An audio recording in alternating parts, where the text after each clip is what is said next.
Hi, welcome to Rabbit Carrot. I just wanted to start with stage 1 and kind of introduction of rabbit hopping because this is one of the things that my channel focuses on that's special about my channel. So this is what jumps look like. It's important that your rabbit is in shape and fit before you start really jumping. Now 1 bar, 2 bars for medium to large rabbits is fine for a rabbit that's caged, but if you do more than 15 minutes of it a day, and if you do 3 or more bars, you want to make sure that your rabbit is not caged and that it is getting at least an hour to 2 hours to even 3 or 4 hours of exercise, and preferably is free range of a room or an outside enclosure. So yeah, it's very important that your rabbit is in shape, otherwise it could risk injuring itself because its muscles or bones are too weak to jump or do physical activity.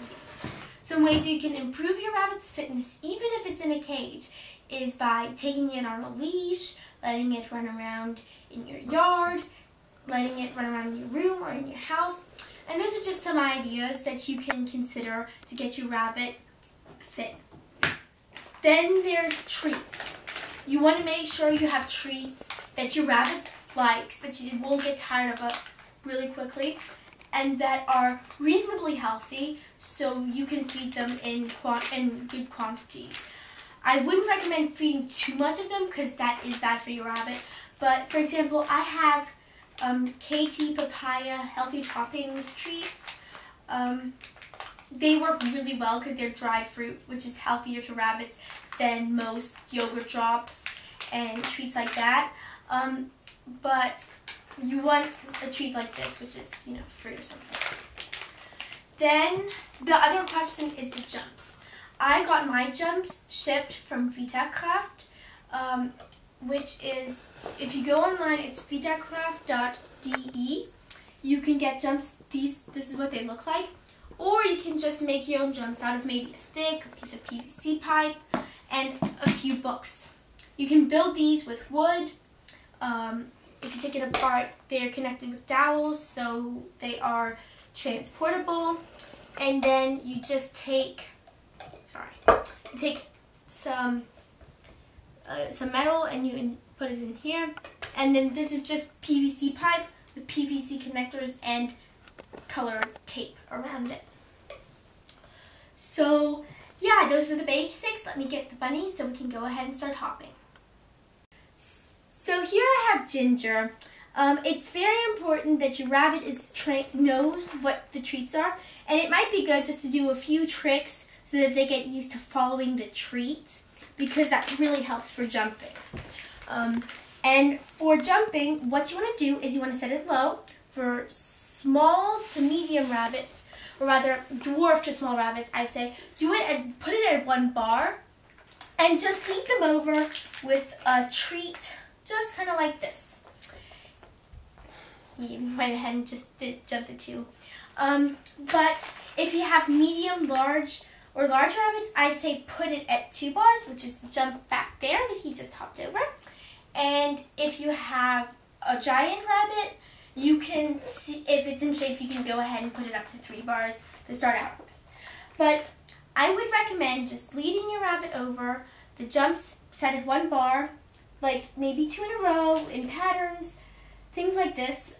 I just led them over jumps like this for an entire week before I raised them. And it's good that you need to make sure that your rabbit understands the jumping over something and gets the hang of it. So it's pointless if your rabbit jumps something too low for it or something like that.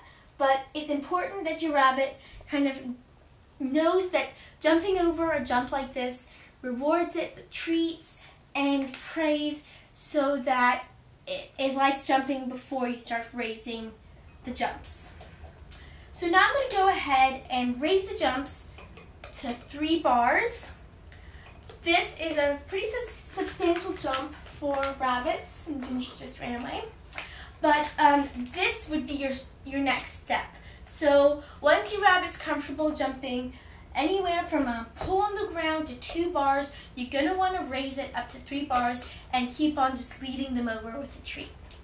So that's your first stage of rabbit training. Make sure, as I said, make sure your rabbit is in shape and that you have jumps that can be knocked over if your rabbit knocks into them. So while your rabbits are still jumping 1 or 2 bars, you'll also want to introduce them to harnesses. The best kind of harness to get for your rabbits is a cat H-type harness. Talk to the clerk at the pet shop about what size harness should fit your rabbit. The best kind is an H-type, which is like this. It should not have a belly strap, and when you open it, you can see there are 2 buckles, and it makes an H shape, and this one goes around the neck, and this one goes around their hind end. It's adjustable, and the leash clips on right back here. You want a very lightweight leash, but that's also firm, so they won't be able to chew through it, but they can comfortably move with it. It clips on like this. You want it to fit and be tight on them so that it doesn't fall off of them, but you want it to be just loose enough so that if they have to, they can struggle out of it. Now, a common problem is that their rabbits just get out of it way too easily. And for Clover, she gets out of hers really easily and she chews through it. So for those kinds of rabbits, you can get an H-type harness with a belly strap. What it is when you put it on the same way, but you feed the buckle around their torso through this extra strap that's on their neck, that's attached to their neck strap, which will help them keep in their harness. So let me show you how to get your rabbit trained on a harness. So I have Clover right now in my lap, and we're going to put her harness on. You'll also want some treats to kind of get her used to her harness and get her to be associated with it nicely. So put her on her lap, pet her a few times, give your rabbit a treat, kind of get her used to it, get her comfortable, and then you'll want to unclip the leash from the harness, and you'll just want to slide the harness onto her. If your harness has a clip here, then clip it onto her neck, and just put it on like this. Don't buckle the second part, and you might not even want to buckle the first part. Once she's doing that and she's sitting comfortably, pet her a few times, offer your rabbit a treat, and tell her what a good girl she is, or good boy. Give your rabbit hug, cuddles. If your rabbit doesn't like those, don't give it to them. Then you will want, I'm not going to do the belly strap because you also want to do the belly strap later on if your rabbit does have a belly strap. So at first, for this first stage, you'll just either want to let the belly strap hang or just cut it off completely. I'll let the belly strap hang because I do need the belly strap, but you'll just want to clip your rabbit in, if I can get this, like this. And you'll just kind of let her sit there, pet her. If you catch your rabbit chewing on a harness, which Clover does, you'll want to stop her, tell her no, and distract her or take the harness out of her mouth. So once you do this once or twice and your rabbit doesn't seem to freak out or anything, like she isn't doing right now, I mean, she's a bit more still than normal, but that's normal for your rabbit. And so then you just want to put her down and just kind of let her hop around with her leash on. They might flick their heels at you because they don't like their harnesses. So this is what your rabbit might do. Clover does this all the time, and she does not like her harness that much. If you see your rabbit doing this, just walk over, put your hand right under, right there, and tell her no.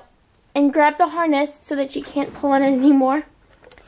And if she still does, like she's doing right now, then you'll just want to take it out of her mouth. And she might struggle a little bit, but that's what you want to do, and then she'll stop until she starts again. And you just want to keep doing that, tell her no. Take it out of her mouth, and then she'll do it again. And you just want to keep doing it until she gets out of the habit. And you might also need to hold the harness for a while so that she stops. Hello. And that's what you might want to do. So that's what you do if your rabbit does not like your harness and bites it and stuff like that. And as you can see, she's also kind of slipping out of it. So I'll get that back on her. So after your rabbit's hopped around a little, gotten used to her harness, gotten adjusted to it, you then want to attach a leash. Rabbits chew on these things all the time. You can see here, that's where Clover chewed it, this white part, and she's hopping away. But I'll get her later. You'll just want to clip this harness onto her and get her used to running around with it. So she's now on her leash, and you'll just kind of loosely, you might want to just kind of hold on to it just to make sure she doesn't the leash doesn't get caught, but you definitely want to supervise her and just kind of let it loose so she gets used to the idea. And if she starts chewing on it, you just get it out of her mouth and like that, and just kind of leave it hanging, let her eat, let her do whatever she wants. Don't make her go shh anywhere yet. You just want her to kind of get comfortable, get used to being in a leash, being in a harness, and being led with, well, not really led yet, but having a leash attached to her. So this is your first step in leash training and in hopping. Please like, comment, and subscribe, and I'll see you guys later. Bye!